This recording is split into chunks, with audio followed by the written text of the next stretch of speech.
A guy taking care of my lawn hit my 5-inch maple tree and ripped off a 3 by 5-inch hunk of bark.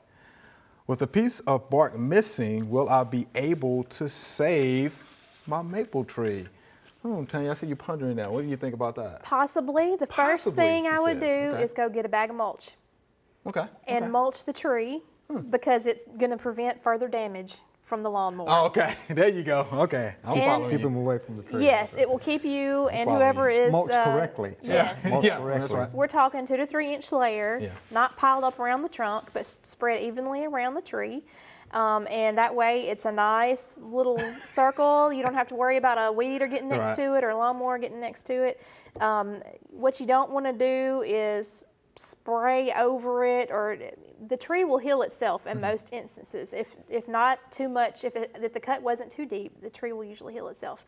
Make sure that it gets plenty of moisture. Don't let it undergo any stress, and you could check for some signs. You know, periodically check to see if there's any insect problems, borers getting in there.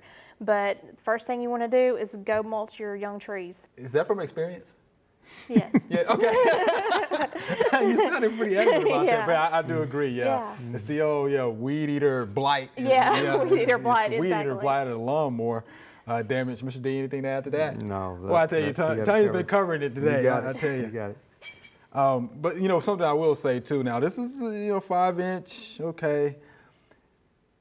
But underneath that bark is the phloem layer, okay? Of course, that takes food to the roots. So, that thing starts dying out, you start having leaves falling off that tree, then there's a case that maybe it's not going to make it. Yeah.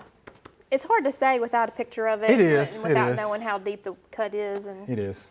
Yeah, it says 3 to 5 inch hunk of bark. If it's 3 inches wide and 5 inches tall, you have a better chance of it surviving than if it's 5 inches wide and on a 5-inch tree than 3 inches tall. But I do know trees, for the most part, do a really, really good job of putting a natural barrier between damaged tissue and healthy tissue, and they generally can heal up, scab over, and that will probably, you'll never know that happened 20 years from now.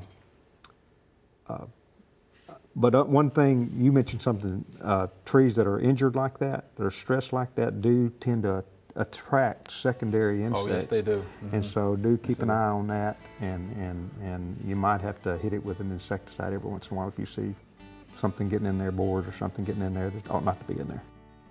Thanks for watching. If you liked it, subscribe. We have hundreds of family plot videos for you to view.